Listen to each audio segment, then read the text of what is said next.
create those conversations and understand what's there. But in relation to the changes, well, the changes are going to be very interesting, right? Sleep apnea before, if you were granted sleep apnea and you were issued and required a CPAP, okay, to be able to sleep at night and to be able to create your continuous oxygen flow to your lungs and so on, well, that then will begin to provide you a 50% rating, right?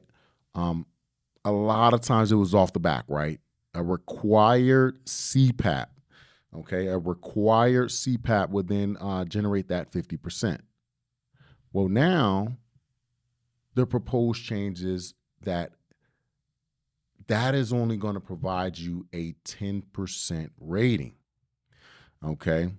Now, when we're talking about compensable and non-compensable ratings, there are some compensable ratings that is going to be able to provide you a high value rating or higher level rating, or a moderate or a lower rating.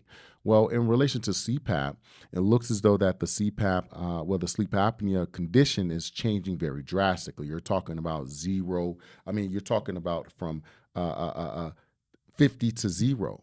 Well, if you have sleep apnea without any symptomatology, well, that's going to provide you a 0% automatically.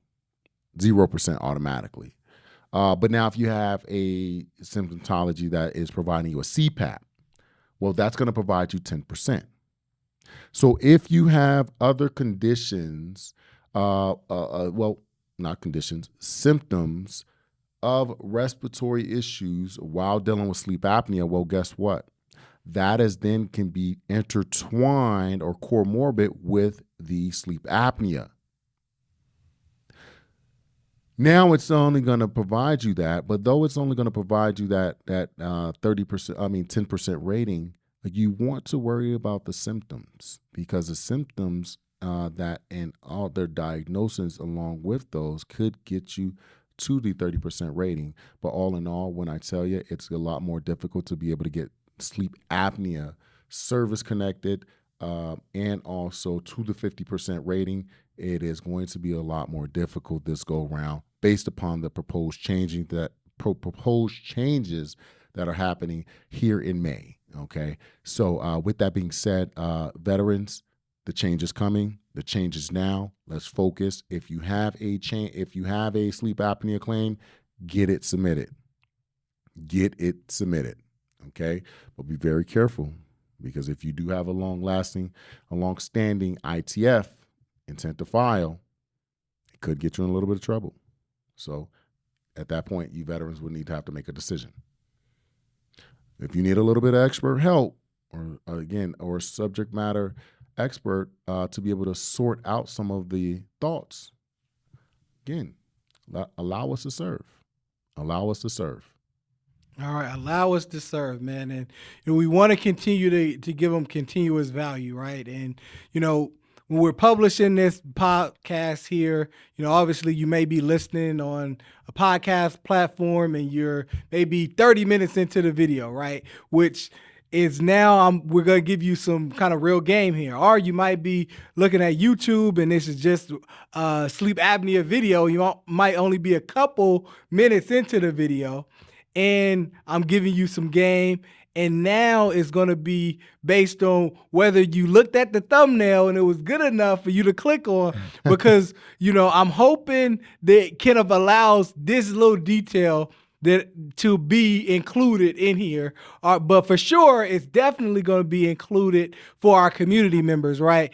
And some other content we may have cut out as well, because, something that we're going to be doing here is that the full visual version of the whole entire podcast, episode 1 that we're filming, is only going to be available for our community members within that community. Okay, so you're probably seeing the audio version here, or you're actually seeing just the sleep apnea portion, right? So if you're a community member, you can get the uncut version that's probably going to have this next secret and more included. So you're talking about intent to file dates, and we're talking about regulation changes, right? So obviously, if you already are 6 months into intent to file, and you don't have your stuff together and ready to submit, now you may have a real question on your hands, right? As far as, do you submit for sleep apnea right now, or do you just wait till you have that fully developed claim?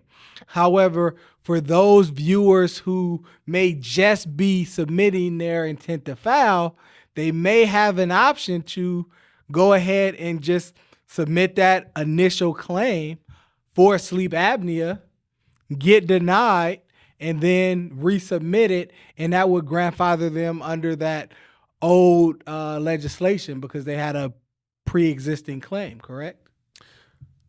That is if you have the Veterans for Veterans community link where you can be able to get all the answers that you need there, and it's going to be specialized for you. So please join at any point in time. You're going to be able to get all the content that you deserve. Absolutely. So, hey, for the community members, so this next one here out of the sleep apnea video, unfortunately, is going to be cut, right? So we're answering that question for our community members. So if you want to hear the response to that, join the community. Kenneth, can you give our community members this information? So if you join the community, you got exclusive access to the exclusive answers. So let me tell you now. So if you have submitted that initial claim of sleep apnea, I would recommend go ahead and push it in. Go ahead and push it. Okay, allow it to get denied. That's okay. We know that you have to still have a lot of fully develop your case file and so on and so forth. But what I would tell you is this, is that if you have gotten denied with your sleep apnea, if you have continuously to prosecute your case file within a year, over the time frame, whether if it's a supplemental, whether if it's a higher level review, whether if it's a Board of Veterans of Appeals, and again, if you have never submitted a Board of Veterans of Appeal, you probably have not really attempted to be able to get your benefits. We'll talk about that a little bit later. That's for you community members. But with that being said, I want to tell you that now, if you are granted 1 year, 2 year, 3 years, 7 years out,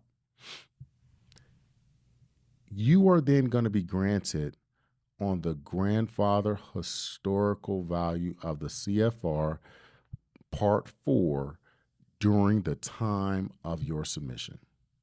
So now you would be able to gather that 50% that you're warranted 1, 2, 3, 4, 7 years from the date of the grant all the way back to the date of your intent to file. So now you've been granted thousands of dollars due to the fact you were able to follow the rules, directions, and updated directives that has been given to you by Veterans for Veterans. Wow, great information. And so I just want to unpack that a bit, right? So because you talked about the back payment, right? Yeah. So now there's two different nuances I want you to bring up for our community members here, in that obviously, you have the intent to file, you continue to do continuous prosecution, Mm-hmm. you can get back payment to that initial intent to file. Mm-hmm. Now, so what happens if you did not do continuous prosecution, but you did initially file that claim under the old regulations? Would you still qualify under the old regulations and just not get the back pay, or how would that situation work? Great question. So when we're talking about effective dates, I want you guys to always understand effective dates are one of the most negative impinging issues amongst a veteran claim. Effective dates are not easy, and they're not cookie cutter. So I want you to understand, take this information with a grain of salt.